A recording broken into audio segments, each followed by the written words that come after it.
Welcome to the Funny 'Cause It's True podcast. I'm your host, Kevin McGeehan. The show is recorded live every other Tuesday at 10 p.m. at the Second City Hollywood in Los Angeles, California. Storytellers are either predetermined or chosen randomly on the night of the show to tell a true story based on different themes, and this podcast is a mixed bag of some of my favorites. The theme of this episode is failure, that annoying and necessary travel companion on the road to success.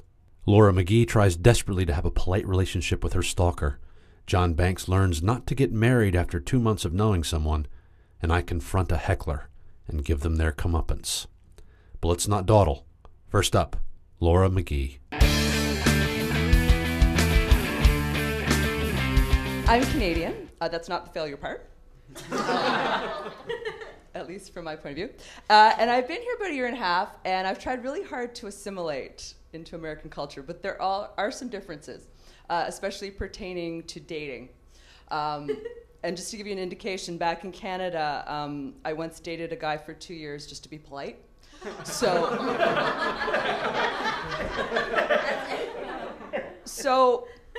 what happened was that I failed to recognize that I was being stalked here in LA.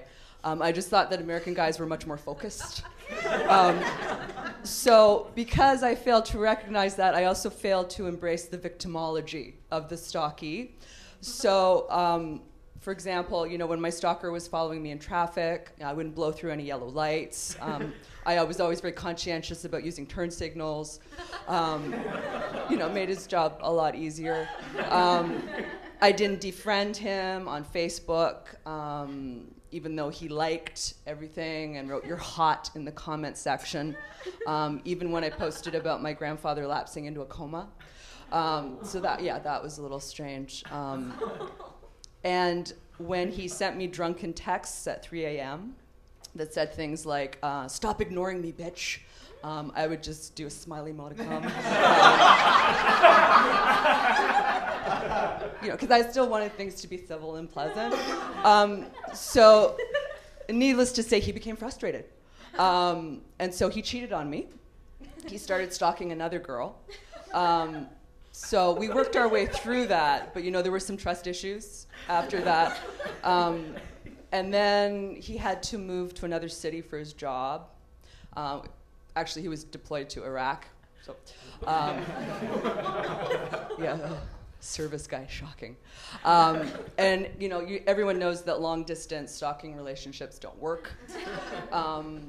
It's not like you can Skype stalk somebody. He could have taken, an aerial photograph of me and put it on his computer to talk to. But he really divested himself emotionally at that part.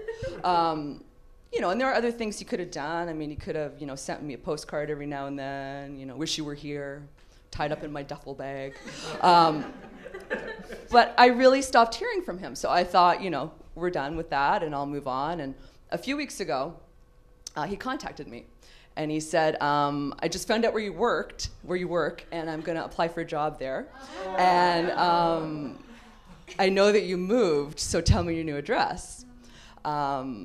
And I said, you can't just insinuate yourself into my life when I don't want you to and just, completely annoy me. And he said, "Well, actually, that's the very textbook definition of what stalking is. So that's what I'm doing."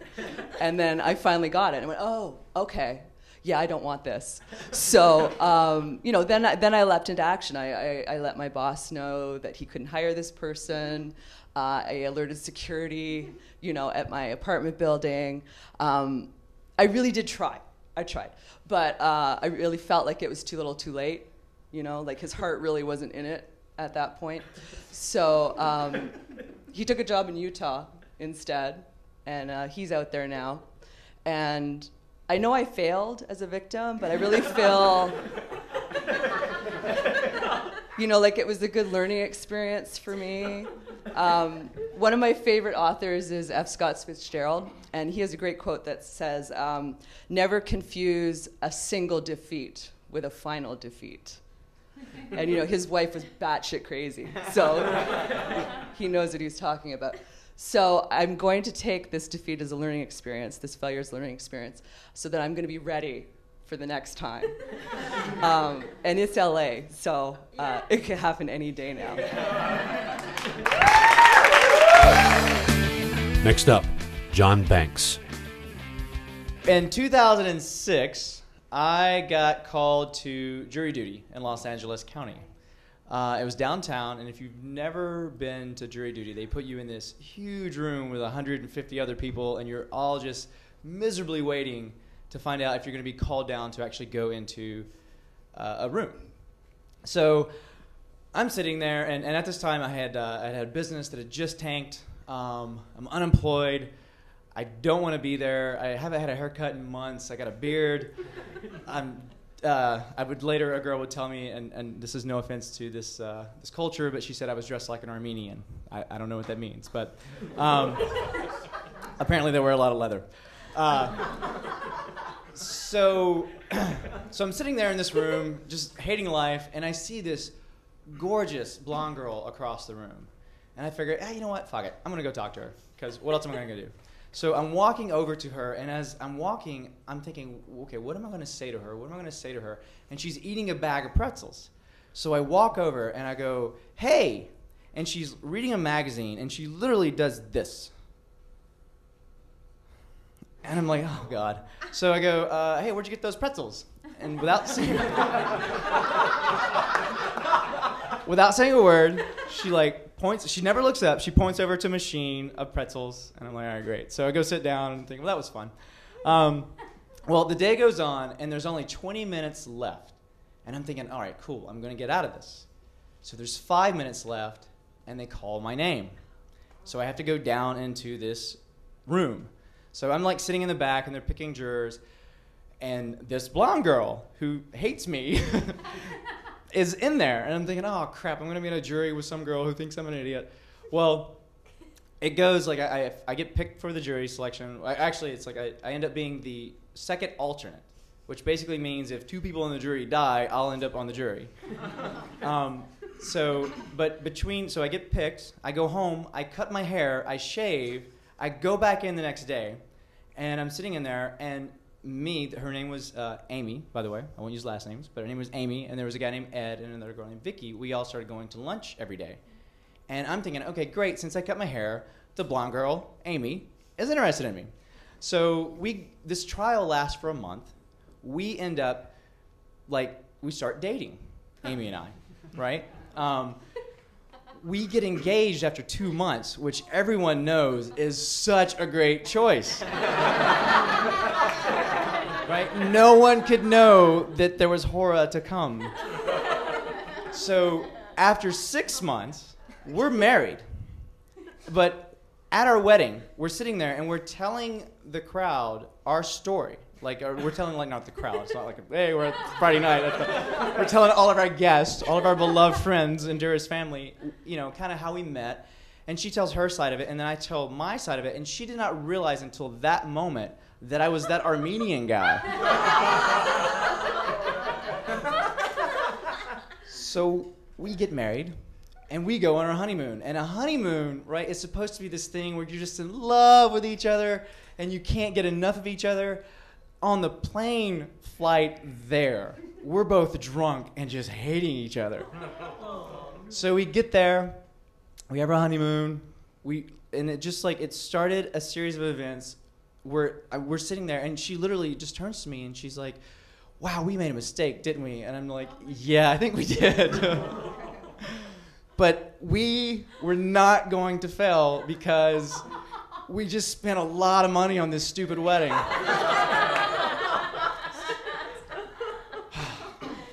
So we decide, okay, we have nothing in common and we're obviously not in love. Let's go to therapy because that's what that's for. So after a year, by the way, that's also a lot of money. So I think at this point, we're a year in, we're about $100,000 in. Yeah, that's kind of how we felt. So we're sitting there one day and we're out drinking with a bunch of our friends, and we just get into this fight. And it was a fight where everybody else kind of just backs away, because at first we're like, oh, and then everybody just kind of like, what the hell's going on? And we walk home, and the whole way home we're fighting. it ends in me being thrown out of the house, and I go to oh god, I end up I go to a friend's house, I end up getting an apartment. I spend that Christmas like every day. I crack open a bottle of Jack Daniels, and my goal in life is to finish that bottle by the end of the day. It gets better. Don't worry, I don't die. So after 4 days of that, a buddy of mine comes over, and he actually helps me finish the fourth day. And he just looks at me and he says, you know, man, you guys are really wrong for each other. You're a really good guy. So what you need to do is go out and just start having sex. Yeah. So the first time I try to do this, I hit on this girl, and I don't know if this has ever happened to any ladies in here, but apparently girls don't like it when you bitch and complain and moan and you're really sad about your current relationship ending. But anyway, that was like 6 years ago. She and I became really good friends after that. We were much better friends. So the failure was the marriage. The lesson was, don't marry somebody after 2 months. Thank you. And finally, me, Kevin McGeehan. I've failed so many times in my life. No. Yes. Yes. I will say it's true. I've failed many times in my life, but I've also succeeded many times as well.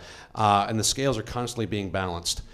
But there's a couple times where I have failed, and then depression sets in. You just wallow. Things just really just seem terrible. And as a friend of mine put it, one day you wake up and suddenly you feel like shaving again. For me, there were many of those times, but there's also other times where the sweetest part of the failure is when you come out on the other side. And for me, there was a moment where this was epitomized when I said 6 words. How was that? Was that okay? And that became my outlook on every time I failed, that I knew that there was going to be something else that was going to change it. So in early 2000, I was working at Second City in Chicago, and I was still working in the box office, trying so hard to get myself noticed enough that I would be promoted to one of the actors in the building, the goal that I had set when I had first moved to Chicago. I was very fortunate because working in the box office, I was there all the time, and I struck up friendships with everyone who was on either the main stage or the ETC stage, and they took a liking to me, so much so that they would have me come up and do the improv sets with them, which was a pretty big deal, especially from my point of view, because I was getting to play Major League Baseball. I was AA, and I was getting to be pulled up and play with the big boys, and it was always such an esteemed pleasure for me. And there's a big pressure that's involved with that. So the way the shows work is it's 2 acts of a scripted show. The audience has 2 hours to fall in love with the 6 people up on stage. And then at the end of the show, there's an improv set for about 40 minutes, and sometimes guests are invited up. You are at a distinct disadvantage because as you are introduced and brought up on stage, the audience has not fallen in love with you at this point. You're just some dude. So one night, I was just some dude who came up on stage, and I was very confident and I was very excited to do this because, like I said, it was an esteemed pleasure to do. And I went out on stage and I started a scene with someone else. And then I got pimped into playing an evangelical preacher. Now me, being limited in sometimes of my characters, I started going the stereotypical route of the, oh, my parishioners, la da da, doing that big grandiose voice. And then I started going on it for so long, I did about 3 or 4 sentences, just going off on this whole tone, and then I stopped hoping that I was going to get a laugh, and then I didn't. The room was completely silent, and then one woman in the front row, house right, stage left, piped up, "That's not funny." Now, in her defense, she was absolutely correct. But in my defense, we all knew it already. There was no need to articulate it. Thinking on my feet because I was already out there, I just burst into, "Oh, I see one of my parishioners has an opinion."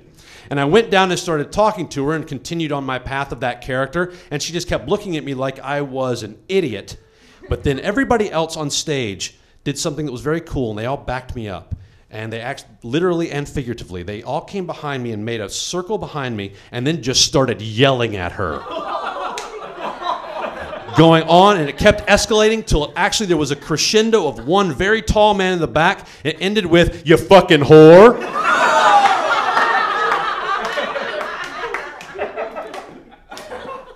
So at this point, I am mortified. I walk to the back line. Everybody else disperses, and then another scene starts, and I'm in the back line just thinking, oh my God, I cannot believe I messed that up so badly. My heart is beating, I am sweating, and I just don't want to go out there again. I already failed. I can't do it. I cannot face these people again because everybody knows this guy ain't funny. So I stood in the back for another 2 scenes, and then I just told myself, screw it. If you want to keep doing these sets, you cannot be the guy that failed and then just cowered in the back. I have to walk forward and I have to do one again. So I walked forward and I started another scene. And then I was on the ground on stage right, house left. I was on the ground and I was doing like a meat grinder. And then the woman I was with in the scene, I started it. I said a line. She said a line. And then I said a line after that got a laugh. And it was, if I may be so bold, very clever what I said. And the laugh started to grow. It was one of those very cool rolling laughs where then everybody started laughing and the whole room just erupted and it was unbelievable. In a moment of just pure inspiration, as I am over here, I yell, "Freeze!" Jump up, walk over to the woman, kneel down in front of her and say, "How was that? Was that okay?"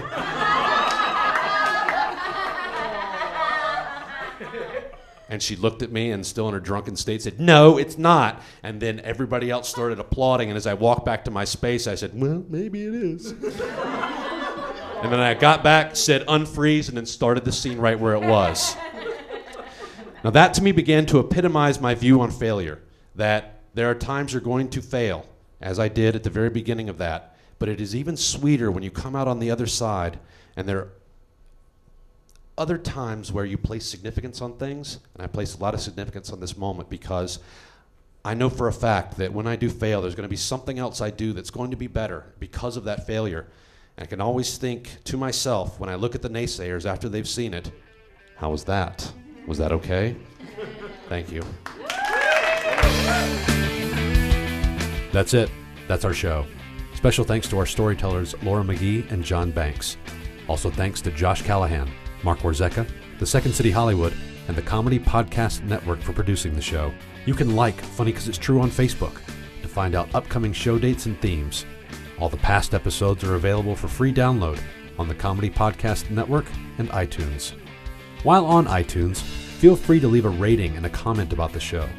The more comments help the show grow to a broader audience on iTunes, plus it appeases my staunch desire for approval and acceptance. If you would ever like to see the live show, Funny 'Cause It's True is every other Tuesday at 10 p.m. at the Second City Hollywood, located on historic and mildly slutty Hollywood Boulevard. So come out, put your name in contention, and maybe you'll get chosen to tell a true story on stage, and from there, get chosen to be on the podcast. My name is Kevin McGeehan. Thanks for listening.